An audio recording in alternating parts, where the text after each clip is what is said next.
This channel does not promote any violent, harmful, or illegal activities. All content provided by this channel is meant for an educational purpose only. আমরা দেখছিলাম ব্যবসায়ী সম্মেলনে রাজ্যের মুখ্যমন্ত্রী মমতা বন্দ্যোপাধ্যায় কি বলছেন, পাশাপাশি এসআইআর এর খবরের দিকে নজর রয়েছে ধারাবাহিকভাবে। ভোটারদের নাম বাদ যায় সেরা 10-এ কলকাতারই 9টি বিধানসভা। পশ্চিমবঙ্গে যে 10টি বিধানসভায় সবথেকে বেশি ভোটার বাদ পড়েছেন তার মধ্যে 9টি কলকাতার। হিসেবে নিরিখে তালিকার শীর্ষে রয়েছে উত্তর কলকাতার জোড়াসাঁকো বিধানসভা কেন্দ্র। এই কেন্দ্র থেকে বাদ পড়েছেন ৭২,৮৯৯ জন, অর্থাৎ মোট ভোটারের ৩৬.৮৫%। তারপরেই রয়েছে উত্তর কলকাতার চৌরঙ্গী বিধানসভা। ওই কেন্দ্রে বাদ পড়া ভোটারের সংখ্যা ৭৪,৫১০, যা মোট ভোটারের ৩৫.৪৪%।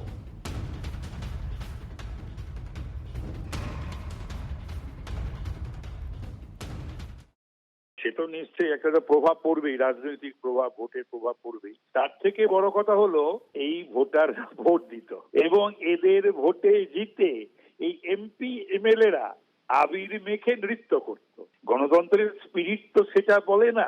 মুখে গণতন্ত্রের কথা, যত অগণতান্ত্রিক পদ্ধতিকে আঁকড়ে ধরা। আমি আবারও বলছি, আই রিপিট, যে কোনো বৈধ ভোটার বাদ যাওয়া উচিত নয় নয় নয়। আবার একটিও অবৈধ ভোটার যাতে না থাকে সেই বন্দোবস্ত কিন্তু ইসিকে করতেই হবে। কলকাতার যে কোনো একটা বিধানসভা ধরুন, মনে করুন জোড়াসাঁকো, তাতে আগে ভোট পড়েছিল কত? 65 থেকে 67%। ভোটার দেখবেন কিছু না হলে 2,80,000 মতন ভোটার আছে। তার থেকে আপনি 35% ভোটের হিসেব করে বাদ দিয়ে দিন। যত ভোটার বাদ গেছে তার দ্বিগুণ ভোটার। তার মানে এই ভোটার যাদের নাম যে বাদ যাচ্ছে তারা ওই অনুপস্থিত ভোটারদের মধ্যেই লুকিয়ে আছে তাদের নাম। সুতরাং যারা ভোট দিয়ে জিতিয়েছে তাদের সংখ্যা অবিকৃত থাকবে বলেই মনে হয়, কারণ মৃত ভোটাররা এসে ভোট দেয়নি, সেটাই আবার প্রমাণ হলো। আর এই মুহূর্তের একটা বড় খবর দিকে নজর রাখতে হচ্ছে। 21-এর বিধানসভা ভোটে তৃণমূলের জয়ের ব্যবধান টপকালো নামবাদের সংখ্যা। এই মুহূর্তের বড় খবর, 21-এর বিধানসভা ভোটে তৃণমূলের জয়ের ব্যবধান টপকালো নামবাদের সংখ্যা। কলকাতার 11টি বিধানসভা আসনে 6টিতে জয়ের মার্জিনকে টপকালো নামবাদের সংখ্যা। আরো 5টি আসনে জয়ের মার্জিনের সঙ্গে নামবাদের সংখ্যার ব্যবধান খুব সামান্য। বিপুল নাম বাদের ফলে 26-এর ভোটে অ্যাডভান্টেজে কারা থাকবে, ইতিমধ্যেই কিন্তু রাজনীতির কারবারি যারা অঙ্ক কষেন তারা অঙ্ক কষতে শুরু করে দিয়েছেন। আমরা আপনাদেরকে দেখাচ্ছি প্রত্যেকটা বিধানসভা ধরে ধরে তথ্য। রাসবিহারীর তথ্য এই মুহূর্তে আপনারা দেখছেন। বালিগঞ্জের তথ্য আপনাদেরকে দেখাচ্ছি। বাবুল সুপ্রিয় তৃণমূলের টিকিটে জয়ী হয়েছিলেন, ব্যবধান ছিল 20,228।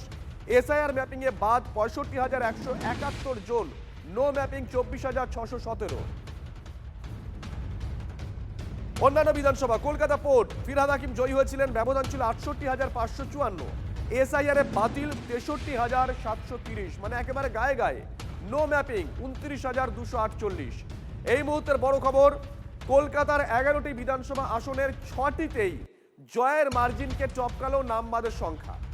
আরো বাকি 5টি আসনে জয়ের মার্জিনের সঙ্গে নামবাদের ব্যবধান খুব সামান্য। বিপুল নামবাদের ফলে 26-এর ভোটে অ্যাডভান্টেজে কারা থাকবে, ইতিমধ্যে এই প্রশ্ন উঠতে শুরু করেছে। চৌরঙ্গী বিধানসভার হিসেবে আপনাদেরকে দেখাচ্ছি। নয়না বন্দ্যোপাধ্যায় তৃণমূলের টিকিটে জয়ী হয়েছিলেন, ব্যবধান 45,344। এসআইআর বাতিল 74,553। No mapping 22,676। এই মুহূর্তের বড় খবরের দিকে নজর রাখছি আমরা। 21-এর বিধানসভা ভোটে তৃণমূলের জয়ের ব্যবধান টপকালো নামবাদের সংখ্যা। কলকাতার 11টি বিধানসভা আসনের 6টিতেই জয়ের মার্জিনকে টপকে গেছে নামবাদের সংখ্যা।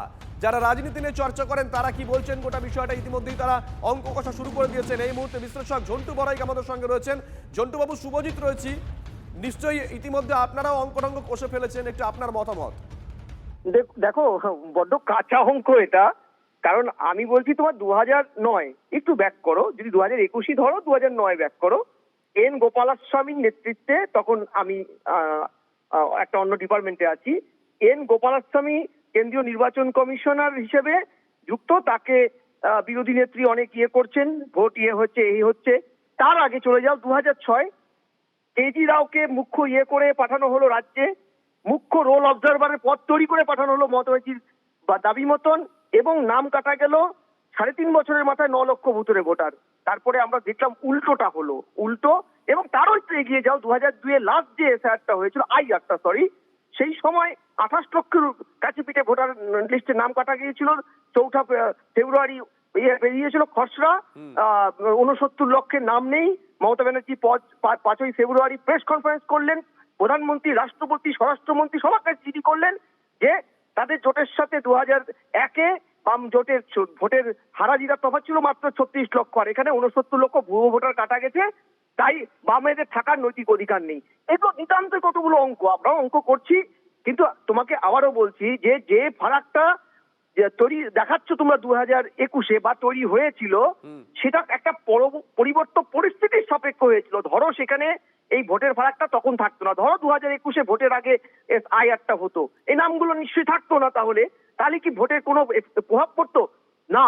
তার কারণ আমার যেটা ব্যক্তিগত কতগুলো গুড গভর্নেন্সের পোস্টে কতগুলো রিচেবল পার্ট হিসেবে কোন একটি দল তুল্যমূল্য বিচারে তথা তাদের থেকে পিছিয়ে থাকা বিরোধী দলের থেকে এগিয়ে গিয়ে সরকারে বসে। সরকার গঠনটা একটা পরিস্থিতির পার্ট, সেই পরিস্থিতিটা কতগুলো ভোটারের নাম থাকা না থাকার উপরে খুব একটা বেশি হেরফের করে না, সেটা বিশুদ্ধ পাটিগণিতে। আবার এটাও বলছি না যে আইআরএ এবার যদি 1 কোটি প্লাসের ভোটার, 1,66,00,000 আন্ডার স্ক্যানারে আমাদের ইয়েতে দেখছি, যে এটা হলে যে তৃণমূল চলে যাবে বা বিজেপি আসবে, সেই তত্ত্বটাও আমরা বলছি হ্যাঁ হতেই পারে। মুদ্রা কথা হচ্ছে যে প্রত্যেকটা vote, every politics is a local politics, every election is a local election. ফলে লোকাল ইস্যুতে যারা গুডউইলের বার্তা, গুড গভর্নেন্সের প্রশ্নটা আনতে পেরেছে 21-এ, তারাই জিতেছে, তাতেই ভোটে খুব একটা অঙ্ক কষে লাভ হবে না। ধন্যবাদ। এদিকে একজন বৈধ ভোটারের নামও যাতে তালিকা থেকে বাদ না যায় সতর্ক করলেন স্বয়ং মমতা বন্দ্যোপাধ্যায়। এসআইআর এর ঝাড়াই বাছাই পর্বের মধ্যে এবার বড় সিদ্ধান্ত তৃণমূল নেত্রী মমতা বন্দ্যোপাধ্যায়ের। খসড়া তালিকা প্রকাশ হতেই বিএলএদের বৈঠক ডাকলেন মমতা। 22শে ডিসেম্বর নেতাজি ইন্ডোরে বিএলএদের সঙ্গে বৈঠক মুখ্যমন্ত্রীর। কলকাতার পাশাপাশি হাওড়া হুগলির বিএলএদের সঙ্গে বৈঠক করবেন। গতকাল কালীঘাটে ভবানীপুর কেন্দ্র নিয়ে বৈঠক করেন মমতা বন্দ্যোপাধ্যায়। বাড়ি বাড়ি গিয়ে তালিকা বাদ যাওয়ার ভোটারদের খোঁজ নিতে বলেন তিনি।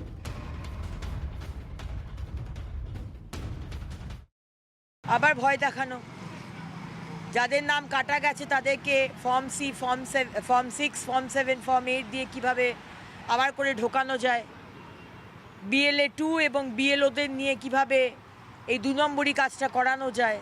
কারণ যে নামগুলো কাটা গেছে তাকে আবার হিয়ারিং। আজকে সাউথ 24 পরগনায় বলা হচ্ছে 22 লক্ষ মানুষকে হিয়ারিংয়ে ডাকা হয়েছে। সাউথ 24 পরগনা মানে ডায়মন্ড হারবার মডেল। এতদিন সেই 22 লক্ষ লোক কিভাবে ভোট দিয়ে আসছিল, কিভাবে ডায়মন্ড হারবার মডেলের স্রষ্টা 8 লাখ না কত লাখ ভোটে যেতে, সেগুলো তো ক্লিয়ার হয়ে যাচ্ছে। বাংলার মানুষ তো দেখছে, বুঝছে। একজন বৈধ ভোটারের নামও যাতে তালিকা থেকে বাদ না যায় সতর্ক করলেন মমতা বন্দ্যোপাধ্যায়। এসআইআর এর ঝাড়াই বাছাই পর্বের মধ্যে এবার বড় সিদ্ধান্ত তৃণমূল নেত্রী মমতা বন্দ্যোপাধ্যায়ের।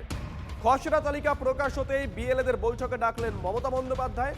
22শে ডিসেম্বর নেতাজি ইন্ডোরে বিএলএদের সঙ্গে বৈঠক মুখ্যমন্ত্রীর।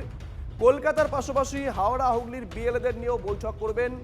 গতকাল কালীঘাটে ভবানীপুর কেন্দ্র নিয়ে বৈঠক করেন মমতা। বাড়ি বাড়ি গিয়ে তালিকায় বাদ যাওয়ার ভোটারদের খোঁজ নিতে বলেন। এই মুহূর্তে আমাদের সঙ্গে রয়েছেন তৃণমূলের রাজ্য সহসভাপতি জয়প্রকাশ মজুমদার। জয়প্রকাশ বাবু, আমরা তো তথ্যগুলো দিলাম, মমতা বন্দ্যোপাধ্যায় বৈঠক করবেন, সূত্র মারফত যে খবর পেয়েছি আমরা সেটাও দিলাম, কিন্তু গোটা বিষয়টাকে সমালোচনা করছে বিজেপি। দেখুন, বিজেপি ভুল তথ্য দিয়ে মানুষকে বিভ্রান্ত করার চেষ্টা করছে। বিশেষ করে শুভেন্দু অধিকারী ভুল তথ্য দিচ্ছে। যে পার্সেন্টেজ আপনারাও দেখাচ্ছেন না যে কত পার্সেন্ট বাদ গেল, সব হচ্ছে পোল্ড ভোটের ওপর দেখাচ্ছেন, রেজিস্টার্ড ভোটারের ওপরে দেখান, আপনারাও দেখান। আপনারা একটা শুভেন্দু অধিকারীর দেওয়া ভুল তথ্য নিয়ে আপনারা চলবেন না। না, সেটা আমরা দেখাচ্ছিও না, আমরা সোর্স দেখাচ্ছেন। আমি বলে দিচ্ছি কি দেখাচ্ছি। জয়প্রকাশ বাবু, আপনার অপছন্দ হলেও আমরা জোর করে না, আমি আপনাকে বলছি, আমরা ইসি সোর্সে যে খবর পাচ্ছি সেই খবর দিচ্ছি জয়প্রকাশ বাবু। হ্যাঁ, সেটাই বলছি আপনাকে একটা তথ্য দিই, তাহলেই আপনারা বুঝতে পারবেন কোথায় ভুল হচ্ছে। 2021 অ্যাসেম্বলি পোল দেখে নেবেন মিলিয়ে। রেজিস্টার্ড ভোটার ছিল 7,30,00,000। পোল হয়েছে, ভোট পড়েছে 82%। তার মানে 18। বেশ, ধন্যবাদ জয়প্রকাশ বাবু।